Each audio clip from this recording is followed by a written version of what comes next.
Hello everyone, welcome to my channel. Today we are going to learn about Civilizing the Nation chapter, which is Grade 8 History Chapter 7, Civilizing the Nation. The tradition of orientation. As you can see on the picture here, William Jones was appointed as a junior judge at the Supreme Court of Calcutta in 1783. So William Jones was not only a law expert but he's also a linguist. What is the meaning of linguist? A person who knows many languages and interested to learn new languages is known as linguist. So here, William Jones is a linguist because he knew many languages like Greek, Latin, French, and English. So he used to spend some time in the evening time with the Pandits who taught him Sanskrit language, the grammar, the ancient texts on law, philosophy, politics, arithmetic, and medicine. So, along with William Jones, there were many other Englishmen such as Henry Thomas Coolbrooke and Nathaniel Halhed, who were also showing some kind of interest in ancient Indian heritage, just like William Jones. So William Jones had few friends named Henry Thomas and Nathaniel Halhed, who were also keen and interested in the ancient Indian heritage. So they also thought of translating Sanskrit and the Persian works into English. Jones, together with Coolbrooke and Halhed, formed the Asiatic Society of Bengal and started to publish the journals, the findings as Asiatic researchers. So, along with William Jones, Henry Thomas, and Nathaniel, who were keenly interested in ancient Indian heritage, started to publish their understanding. They started to translate the Sanskrit and the Persian works which tell us about the ancient Indian heritage into English language, and they formed an Asiatic Society of Bengal and started to publish journals naming Asiatic researchers. Jones and Coolbrooke had a deep respect for the ancient culture of both India as well as the West. They never disrespected either the West nor the East. They respected both the ancient cultures. According to them, the Indian civilization had glorious past, a great past, but which had subsequently declined over a period of time. So, after reading the texts which told about the ancient Indian heritage, culture, prosperity, the traditions which existed in India, the knowledge about the law, the knowledge of philosophy, which he learned from the experts of Sanskrit. While he learned the Sanskrit language, that made him to understand the ancient Indian texts which were written in the Sanskrit language. So he has an idea about the knowledge which is there in the Indian books, the ancient Indian books, that is law, philosophy, politics, arithmetic, and medicine. So he defined it as India civilization or Indian civilization had a great or glorious past which got subsequently declined over a period of time. In order to understand India better, they decided to study the sacred and the legal texts of India. So, if you want to know about India, we need to study about the sacred books and also the legal texts of India. That is what they decided. These texts could serve as a basis for the future development of India. So they decided that once we know about what happened in the past, how great India is, by studying or by going through the sacred and the legal texts, then it will serve as the basis for the future development of India. This is what the view of William Jones and his friends was in the year 1783 and later about Indian society or ancient Indian culture. So they decided to go ahead and study the ancient texts, which would help them to understand the lost glory of India, to understand the Indian glorious past. That will also help the Britishers to become the guardians of the Indian culture as well as their masters. So they thought once we know about the Indian culture, we understand about the lost glory and the glorious past, then we will be able to become better guardians. That is what they thought for the Britishers for India. So Britishers will be getting a better idea how to become the guardians of the Indian culture as well as their masters. Many company officials supported the idea what they have encouraged to promote building of institutions which promoted the learning of ancient Indian texts. So the ideas of William Jones and his friends were supported by many company officials. So they encouraged them to build buildings of institutions which will promote the learning of ancient Indian text. They also believed that Hindus and Muslims should be taught those subjects that they are familiar to them and not the unfamiliar subjects. So they also believed, understood that the subjects what Hindus are familiar, let them learn, might be the Sanskrit language, the sacred books of Hindus, or for Muslims, the Arabic language or the Urdu language or the Persian language, which they like and they would want to learn. Let them learn what they want to learn or what they are familiar with. With this objective, a madrasa was set up in Calcutta in the year 1781 for promoting the study of Arabic, Persian, and Islamic law. And the Hindu College was set up in Benares in the year 1791 to encourage the study of Sanskrit texts.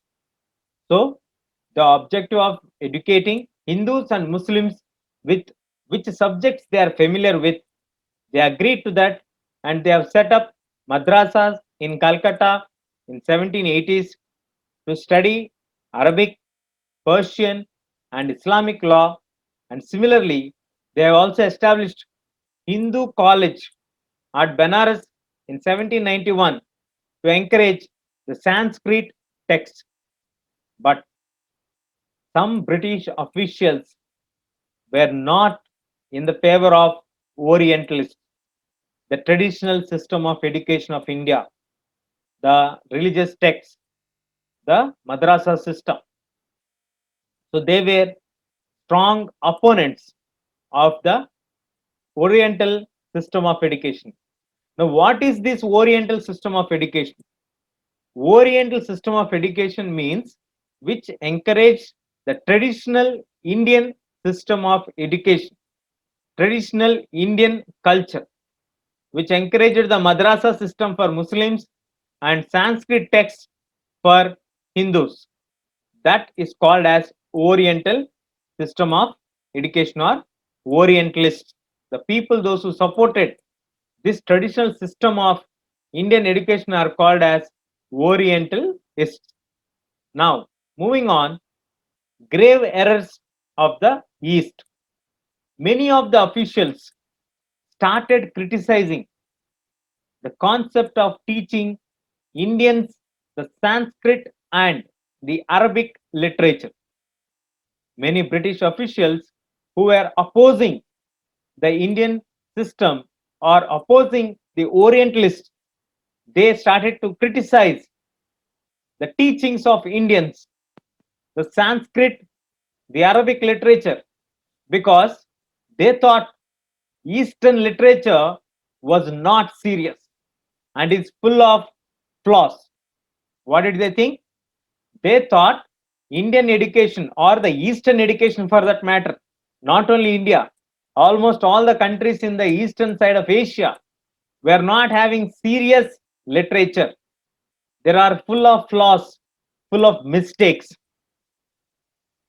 James Mill, one of the famous writers in the history and a humanitarian as well, he declared that Britishers should make Indians familiar with scientific and technical advances that the West has made. The Western system has made certain advances. So, the British should take the responsibility and make the Indians familiar with scientific and technical advances, not the poetry and the sacred literature. He gave his comments about the Indian system of education. According to him, the aim of education was not to please anyone or not to win a place in their hearts. The aim of education is not to please anyone or just to win a place in their hearts. So they had different opinions about the education of India. In 1830, after James Mill, in 1830, there was a severe criticism against the Orientalists. One of the such critic was Thomas Babington Macaulay. Thomas Babington Macaulay, and according to him, as you can see him on the screen, he thought India is an uncivilized country and need to be civilized. This is the opinion of Thomas Babington Macaulay, who is a British officer who gave this statement openly, writing that India was an uncivilized country and needed to be civilized. No branch of Eastern knowledge could be compared to what England had produced. He went on to say that there is no match of knowledge between the Eastern knowledge and the knowledge that is being produced in England. Macaulay declared that who could deny that a single shelf of a good European library was worth the whole native literature of India and Arabia? So, this was a comparison what Thomas Macaulay did with the Indian knowledge and with the European knowledge. He said that the good European library has a shelf of books which has a lot of knowledge when compared to the native literature of India and Arabia. He felt that a shelf of books are having more important points when compared to the whole thousands and thousands of books and knowledge in the books of native literature of India will not match with that of the European library shelf books. He requested the British government to stop wasting money on Oriental learning. Initially, as we discussed, they started to build buildings, establish institutions to make madrasas to come in. Hindu college was set up to make Hindus and Muslims learn the subjects what they are familiar with. But now Thomas Macaulay is requesting the British government saying that let's stop wasting money on Oriental learnings. He asserted that the need for teaching English to the Indians as this would enable them to read the English books. He made an important thing or announcement that it is very important to teach English to Indians so that they will come to know what is the great knowledge that is there in the shelves of the European libraries. They will be able to understand what is great knowledge. They are thinking what they have in their own local languages is a great knowledge. They are not aware about the good and great knowledge that is hiding in English language in the European libraries. Can we agree to this statement? We are discussing the views of Thomas Macaulay. This may not be true, may be true. Whenever we are learning history, We need to remember one point. We are studying what has already been happened in the past. Here, we are not going to discuss and judge whether the views are correct or wrong. It is not our duty. Our duty is to understand how did they saw our society. How did they understand our literature? Only to that extent we need to focus. We cannot take that statements as 100% true, that are views of few individuals which have shaped the course of the history. So we need to understand them and we need to go on. No need to go diagnose it and give comments on that, which most of the teachers do. I feel as teachers, we should encourage our children to understand what are the views. Let us not give our personal comments on that. Let the child decide. Let him grow up. Let him understand. Let him read few more books. Let him come to his conclusion with his own set of arguments. Let us encourage that thought process. Let us not fill his brain with our thoughts. We are a generation where we have very limited access to technology when we were studying. So let us not give that opinion to the children. They have an option of extreme access to technology, huge availability of resources and books. Let them go through. Let them develop that passion to know about the ancient Indian history. Let them go through. They only will know the greatness which the Britishers have agreed just 10 minutes before. William Jones told that Indians had a glorious past. We need not tell that again and again. Let the students know that one. Now, moving ahead, the grave errors what they have done, following the Macaulay's suggestions, English East India Act or English Education Act has come in 1835, which was introduced, and the decision has been made that English as a medium of instruction for higher education was taken. So they have decided to introduce English education through the English Education Act of 1835, and English has been made as a medium of instruction for higher education. The Sanskrit College and Calcutta Madrasa were seen as temples of darkness in order to stop the promotion of Oriental learning, which were considered as one of the best practices that need to be continued. Now it is being seen as the temples of darkness where there is no scope of any growth.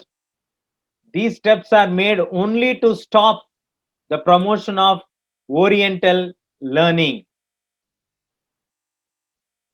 So obviously, they want to keep their educational system above and ahead. So they don't want any other things to happen in comparison between the Oriental and the English education. Education for commerce. In 1854, the Court of Directors of the East India Company in London sent an educational order issued by Charles Wood.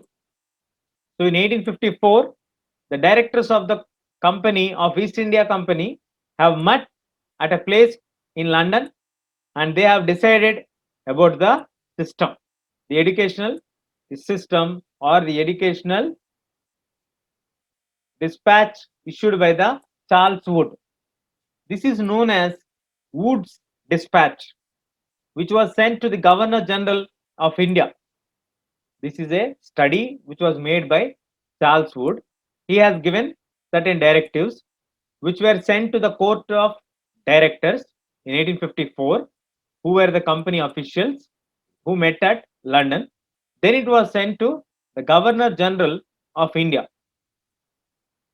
This has emphasized on European learning. Charles Wood has given a recommendation saying that it is good to have European learning, and at the same time they have opposed the Oriental learning. So, according to Charles Wood's study, he recommended that the company should encourage European style of learning and oppose the Oriental learning. It also laid some stress and emphasized on the learning of economics, as it would enable the Indians to understand the importance of expansion of trade and commerce.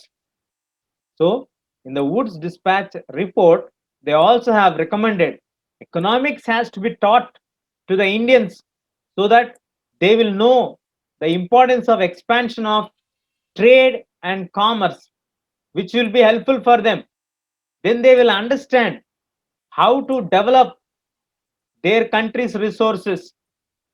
Introducing Indians to the Europeans' way of life would result in the demand for British goods, as their tastes and preferences would be changed.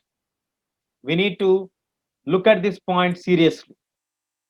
The Woods Dispatch Committee recommended, let us introduce the European way of living, the European dressing style, the European food habits, the European materials, the European things, European goods, so that Indians would like the European goods. Automatically, there will be demand for the British goods in India. They are doing a commercial trade here. They are introducing to us something which we are not familiar. Once you get familiar to that, then you will get accustomed to use that. Then we can do business with that. So the preferences and the tastes of Indians to be changed, which are similar to us. So we can do business by selling our products once we make them, use them, and they get used to that. This is one of the recommendations of the Woods Dispatch Committee. The Woods Dispatch also stressed that European education could generate some good qualities in Indians, such as honesty and truthfulness. This, in return, would supply the Britishers with good civil servants who could be trustworthy. Now, it is a clear cut business deal which is happening. There is no any moral responsibility, where they have mentioned in the beginning of the chapter saying that Indians are uncivilized, so we are making them civilized. No. Here, the first point itself, they want to emphasize on European learning. They want to oppose Oriental learning, the traditional Indian system of learning. They want Indians to learn economics so that they will understand the importance of trade and commerce. They want to use the natural resources what our country has so that they can develop their country. They want Indians to learn European ways of life so that they can sell the British goods once Indians get used to the tastes and the preferences. They want Indians to learn English and to develop the qualities of honesty and truthfulness. They want good civil servants from India whom they can trust for their company. So I don't have any other words to say. This is a clear cut policy which has been injected into the Indians' mindset somewhere in 1850s, which is showing a deep impact even today. We try to copy the European style and European system. As per the dispatch, many new steps were taken because we saw the sequence. It was reported to the directors. From the directors, it went to the Governor General. And if you are in the shoes of an Englishman, you would definitely consider the recommendations as very profitable for you. So they have taken many steps what were suggested by the dispatch. So English education or educational departments were set up to take over all the educational matters into their control. Universities were established in Calcutta, Madras, and Bombay. Though a revolt was faced in Meerut and Delhi in the year 1857, in spite of facing a revolt, they still went ahead and established the educational department and also universities in Calcutta, Madras, and Bombay. Attempts were also being made to bring changes in the school educational system. So, what are the steps that were taken by the Britishers to bring changes in the educational system? Till now, we learned what is the idea of the Britishers in introducing English education to us. Now, let us see how the Britishers have brought change in the schooling system which was in existence that time. Let us learn about that. What happened to the local schools? Do we know that schools were existed in India before the Britishers era was started about the schools? If there are schools before the Britishers era, how are they being managed and what happened to them after the Britishers era? So let us see what the report of William Adam says.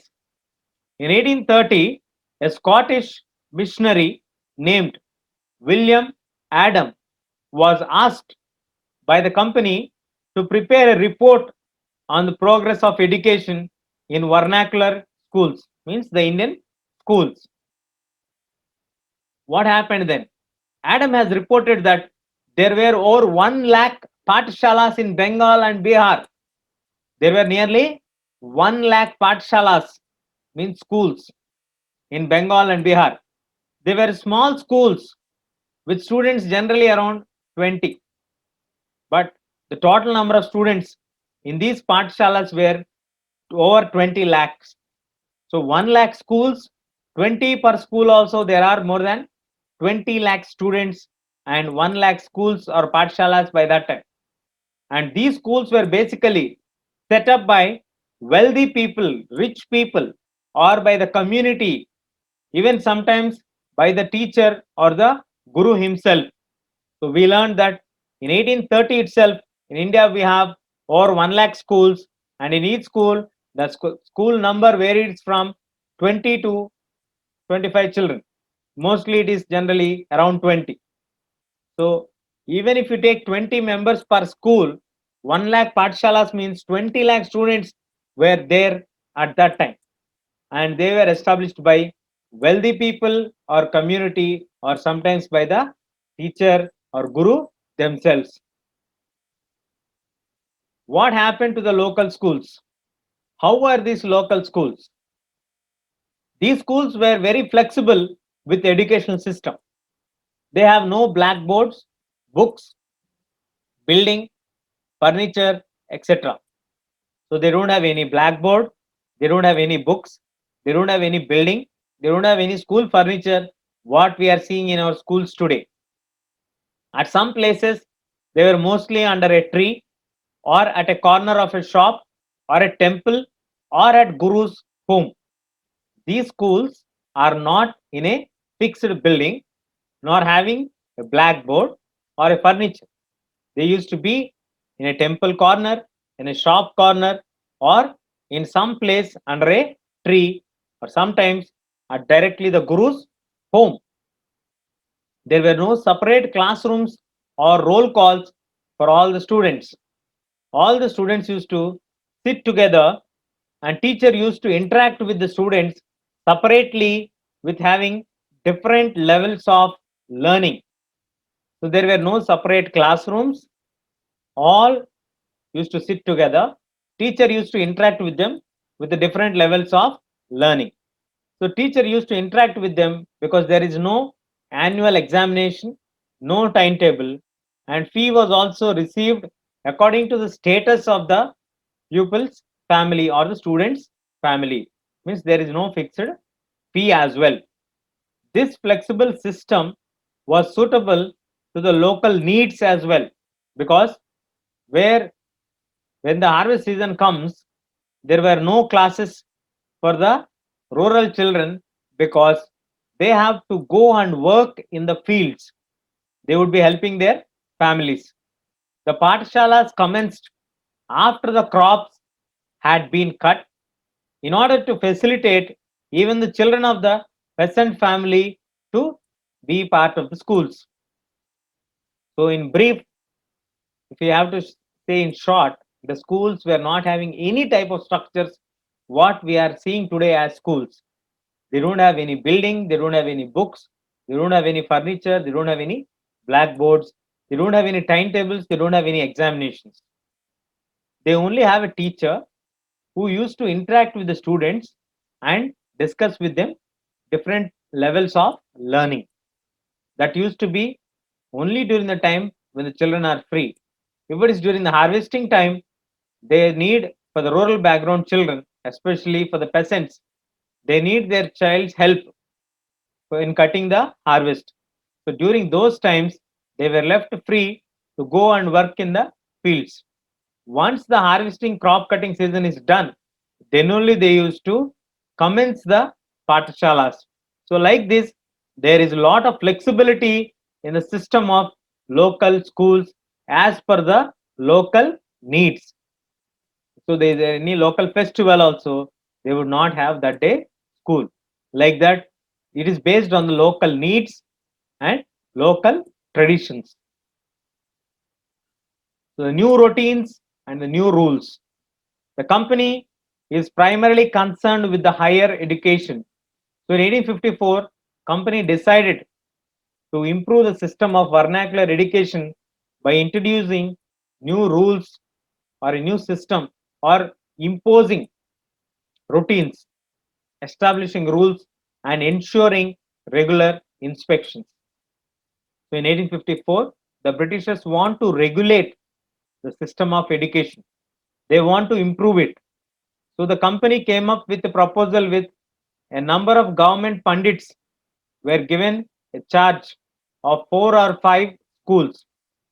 So they were made in charge of 4 or 5 schools. The task of the pandit was to visit the Pathshala and try and improve the standard of teaching, which means the Britishers felt there is no proper system in the Indian education. The Pathshalas are not having good standard of teaching. So they assigned few pandits to check the Pathshalas and try to improve the standard of teaching.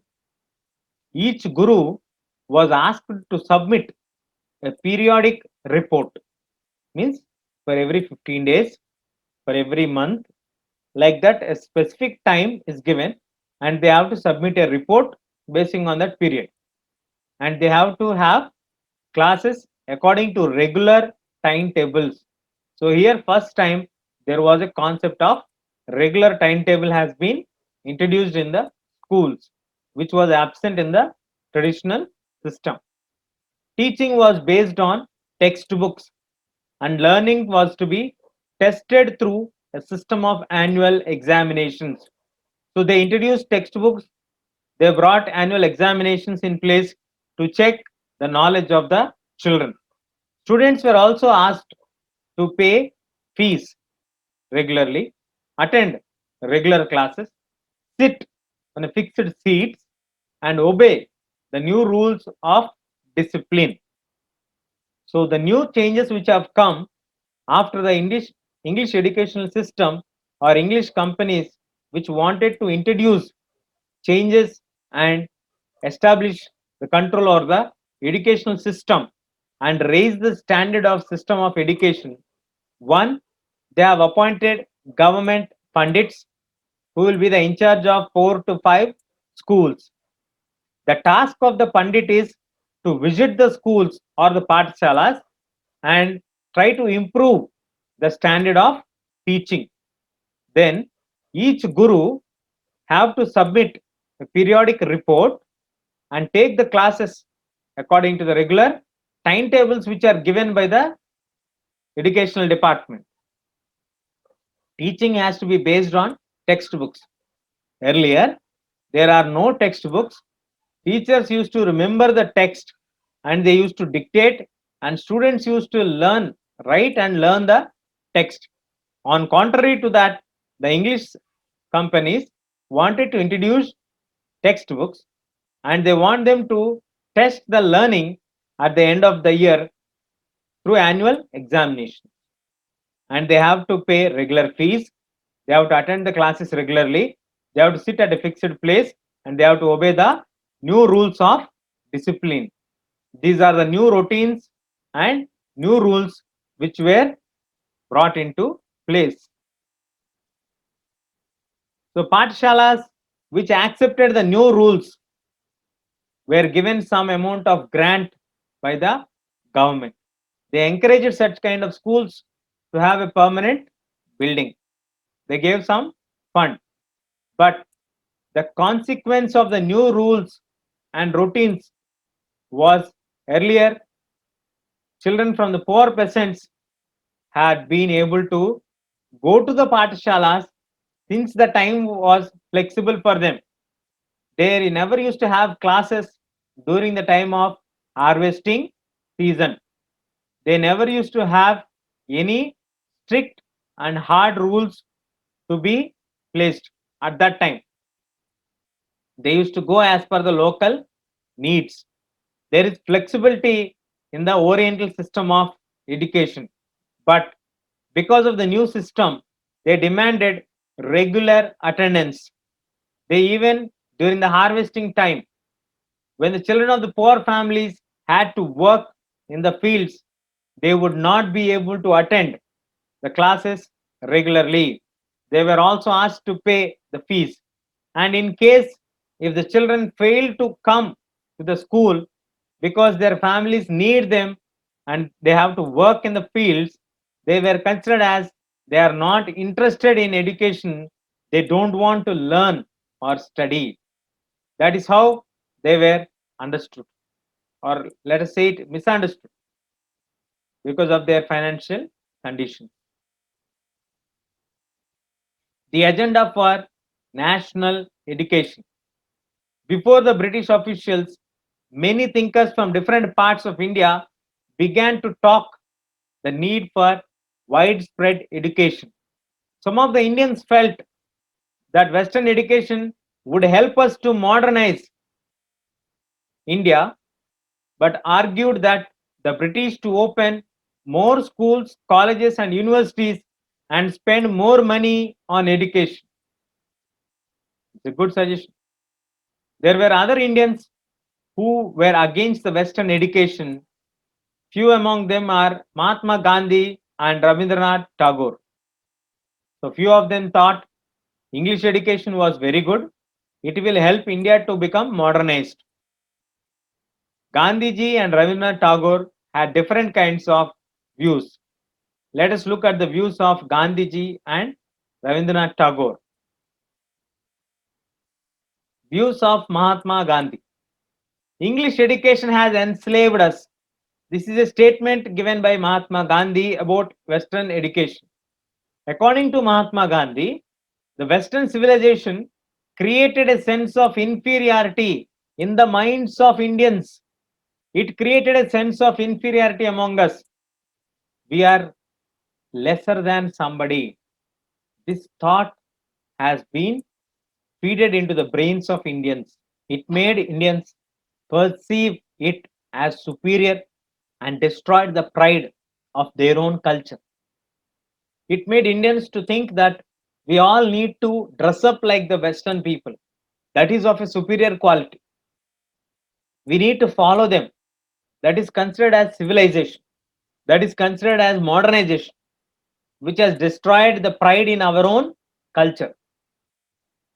Indians educated in these institutions began admiring the British rule. The people, the students who learned English started to admire and started to copy the Britishers' style, and they want to encourage the Britishers' ruling system. They are admiring it. Mahatma Gandhi wanted an education that could help Indians to recover their sense of dignity and self respect. During the national movement, he argued that students to leave the educational institutions in order to show to the British that Indians were no longer willing to be enslaved. So Mahatma Gandhiji had a view that the Britishers are trying to make us feel inferior by introducing a system which is new to us. In this process, Indians are feeling that copying them is a superior quality. Indians have to have a system of education where Indians will recover their sense of dignity and self respect, which is not happening with this English education. Because of the English education, most of the educated Indians are also admiring the British rule, which is not right. They are making us as slaves. These are the views of Mahatma Gandhiji. He went on saying that education in English is distancing Indians from their own surroundings and made them strangers in their own lands. Indians are becoming strangers in their own land. How? By learning English. They are not knowing about their surroundings. Mahatma Gandhi said, education should be for a person to develop a person's mind and soul. Literacy did not count as education. A nationalist sentiments spread, and other thinkers also began to think the system of national education which would be radically different from that set up by the British. So Mahatma Gandhi, when he gave this statement, we are becoming strangers in our own land, he want to convey the message to the Indians that we need to be proud of our own system. An educational system is to develop a person's mind and soul. Just only reading book will not make any person as educated. He might be a literate. Literacy did not count as education. Education is a need for a person to develop a person's mind and soul. So when the national sentiment spread across, many other thinkers also began to believe that the system of national education should be radically different than that was set up by the British. Let us look at Tagore's views on education. Tagore's Abode of Peace. Rabindranath Tagore started Shanti Niketan in 1901. So during his childhood days, he found that school education was very suffocating and oppressive. Rabindranath Tagore started Shanti Niketan in 1901. During his childhood days, he found schools as suffocating and oppressive. As he grew up, he wanted to establish a school where the child was very happy, free, and creative, and will be able to explore his own thoughts and desires. So Rabindranath Tagore also had a similar kind of view what Gandhiji was telling.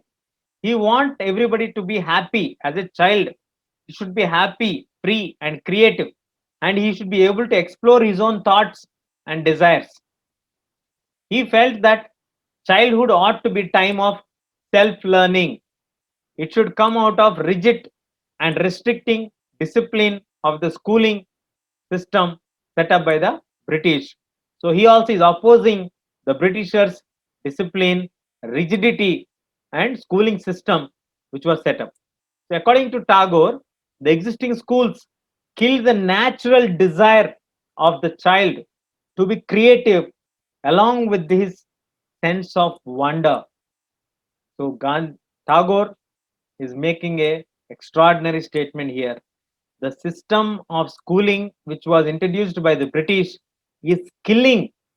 He used the word literally killing the natural desire of the child to be creative with his senses of wondering, which is maybe really true because today we don't have many creators, we have many followers, we have many people who are ready to copy when somebody tries to create something new, but we don't have someone who can create new things. Is it it doesn't mean that Indians lack the creativity.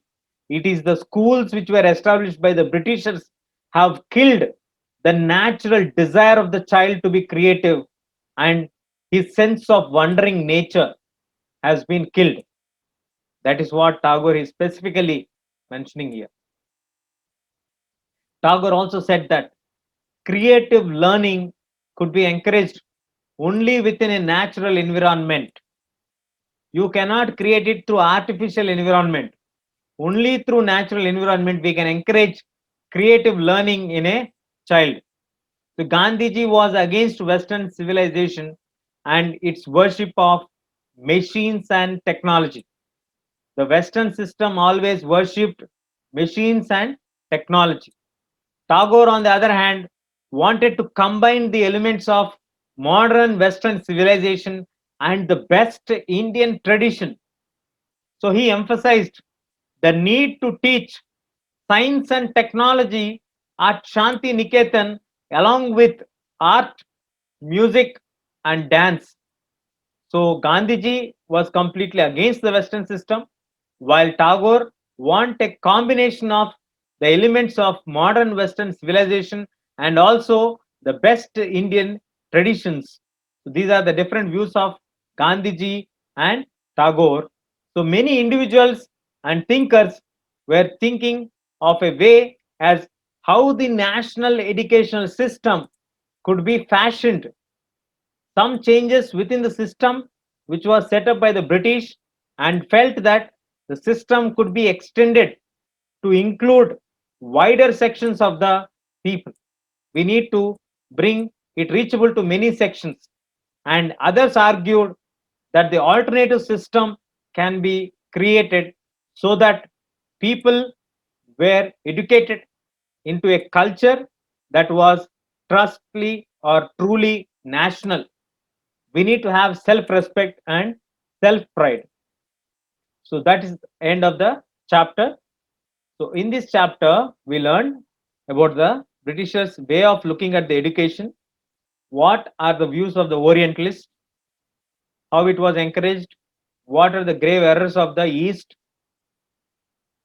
Thomas Macaulay's views, Wood's dispatch recommendations, what happened with the local schools, how many local schools existed, what was the system followed in the local schools, what are the new routines and rules introduced by the Britishers, what was the agenda for national education, what are the views of Mahatma Gandhi, Tagore's abode of peace, and what are the views of different individuals and thinkers on the national educational system.